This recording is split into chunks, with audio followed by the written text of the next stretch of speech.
My name is Leela. I was 38, living in a villa nestled in the hills of Sirene, a beautiful coastal town in Morocco. On the outside, my life seemed ideal. Married to a wealthy shipping magnate, mother to a bright boy studying in Paris. But behind those walls, I lived in quiet disconnection. My husband Tariq was always traveling. Contracts, meetings, dinners with foreign clients. I knew his schedule better than I knew his heart. And our son Sami had grown into his own world, too far away to hear my silence. It had been months since Tariq and I had shared a real conversation. We still exchanged pleasantries. The "did you eat?" and I wired the money, but nothing more. I often found myself seated by the large kitchen window, sipping lukewarm mint tea, while listening to the echo of a home too quiet for comfort. That kind of loneliness when you're not alone but still feel invisible. It does something to your soul. Then one morning I was told a new driver had been hired. His name was Karim. I didn't think much of it. Drivers come and go, but Karim was different. He was young, maybe in his late 20s, with watchful eyes and an even quieter demeanor. He greeted me with a respectful nod and kept to himself, never overstepping. But there was something about the way he carried himself, calm, still, like someone who had seen too much, felt too much, and chose to live beneath the noise of the world. The first time he drove me to the harbor market, I noticed how he adjusted the rearview mirror, not for the road behind, but ever so slightly, enough to catch glimpses of me when he thought I wasn't watching. That should have bothered me, but it didn't.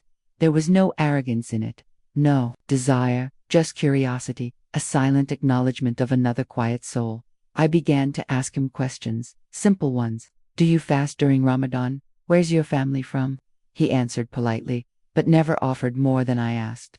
And I didn't push, but something about his presence made the air feel less heavy. On Fridays, I had him take me to the cemetery where my mother was buried. He waited in the car, respectful, not once glancing my way as I laid jasmine blossoms. But I felt his presence behind me like a shade of comfort. That week I found my old journal, dusty and forgotten, on the shelf. I opened it and began to write, again, not about Karim, not yet. Just about feelings being seen, being heard, being remembered. Feelings that had laid dormant inside me like untouched linen waiting to be cut. I didn't understand it then, but something had begun to stir in me again, and it frightened me how much I welcomed it. Tariq called every few days, usually between flights or meetings, asking if the bills were paid or if I needed anything. I always said no. What I needed, he hadn't given me in years. Not attention, not understanding, not warmth, just presence. But even that was too much to expect from a man whose love had become a formality. I used to count the days until he returned. Now I counted the days until he left again. Karim remained the same, quiet, respectful, careful. He never lingered, never crossed boundaries. But there was a softness to his silence that I found unfamiliar and comforting. He didn't fill the space with empty words like Tariq once did.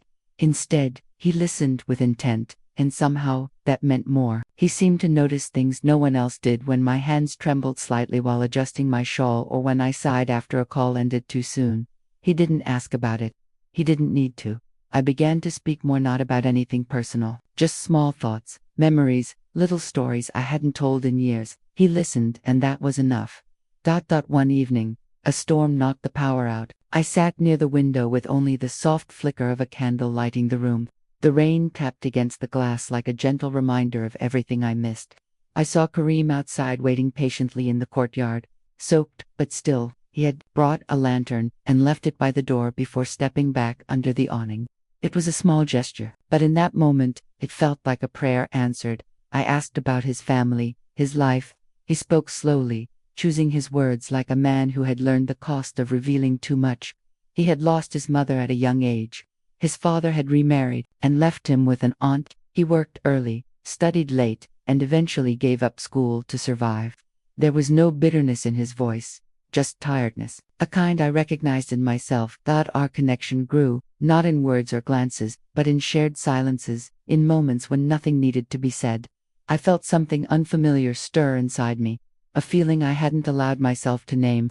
Not desire, not love, just a need to be near someone who made the world feel less hollow. And with that came guilt. Each night I prayed, asking for strength, for clarity, for the courage to pull my heart away from where it was drifting. but I couldn't lie to myself anymore. I looked forward to seeing him, to hearing the gate creak when he arrived. It wasn't about betrayal. It was about feeling alive in a life where I'd only been existing. I wrapped my shawl tighter. I smiled less. I tried to discipline my heart, but it had already begun to unfold in ways I didn't know how to stop.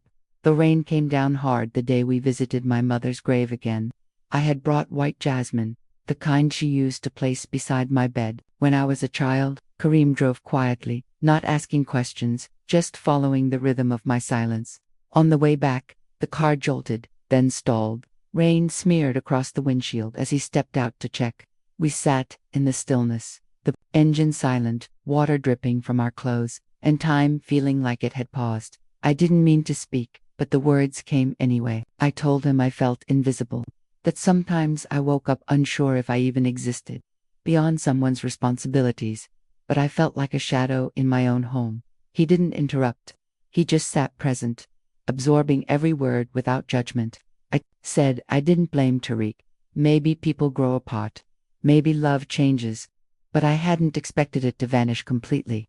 I turned to him, wet hair clinging to my face, and whispered, "I'm not asking to be adored. I just want to be noticed." His expression didn't change, but something softened in his gaze. He reached across slowly, gently, like someone reaching toward a wounded bird, and placed his hand near mine. Our fingers barely touched before he pulled back, a visible struggle in his eyes. "You deserve to be seen," he said. Just that, nothing more. But it landed in a place inside me I thought had long been sealed. I didn't cry in front of him. I waited until I was alone. But the tears that came were not just from guilt. They were from the grief of living half a life. That night, Tariq called. I could hear music in the background, maybe a bar or a party. He laughed at something someone else said, then mumbled into the phone that he'd call me next week. I didn't respond. He hung up without waiting. I stood in front of the mirror for a long time after that, staring at my own reflection. I didn't recognize the woman looking back. She looked tired, yes, but something else had changed, too. There was defiance in her eyes, a quiet strength rising where resignation had lived for too long. I had not done anything forbidden, not an action, but in my heart, I had allowed someone to reach a part of me no one else had touched in years. It wasn't passion. It wasn't recklessness. It was the desperate human ache to feel visible again. And in that moment I understood something painful and honest. I had not been waiting for my husband to return. I had been waiting for myself to reappear. Karim arrived the next morning without a word, holding a small white envelope in his hand. There was something final in the way he moved, something already packed and gone. I didn't ask questions. He handed it to me gently, eyes lowered, voice steady, as he said, "I need to leave." No explanation, no goodbye in words, just a nod, and then he was gone. I sat alone in the car after he left, fingers trembling as I opened the envelope. Inside, a single page written in neat, deliberate script. "Dear Madame Leila," it began. "Please forgive my silence. I admired you not with disrespect but with quiet reverence. You are kind, dignified, and alone in ways only I could understand. I never intended to feel what I felt. But feelings are not always choices. Still, I could never cross a line that would leave either of us stained. That's why I must go. I leave with gratitude, not regret. May Allah always protect your gentle heart." His name was signed simply, Karim. I didn't cry right away, not because I wasn't hurting, but because the pain was too still, too subtle. I pressed the letter to my chest, breathing in the weight of what could never be. It wasn't love we had shared, not in the way stories tell it, but it was something sacred, a space between grief and healing, between being seen and being held without ever being touched. The house felt colder after that, not empty, just quieter in a different way. I told Tariq not to hire another driver. He didn't ask why. He never did. When he returned, 2 weeks later, he brought perfume and an embroidered shawl. He handed them to me like someone offering apologies without words. I thanked him politely. We shared dinner that night, talked about Sammy's grades and the neighbor's renovation. He didn't notice anything had changed. Or maybe he did and decided not to look too closely. I began to spend more time in the sunlit room where I used to paint. I opened the windows again. I volunteered at a literacy center in the Medina. I started writing in my journal more often, not to escape, but to remember what it felt like to be honest with myself. I didn't chase what had left. I didn't search for Karim. His presence had already done what it was meant to, remind me that I still existed beneath the layers of routine and silence. Sometimes, on rainy days, I sit in the courtyard and listen. The wind still comes through the palm trees the same way it did back then. And in that wind, I hear his voice, not in words, but in the memory of a man who sat in silence with me and made me feel human again. I carry that moment quietly, like a prayer, never spoken aloud, but always felt. Life goes on, but not everything fades. Some things stay with you, even when they're no longer there.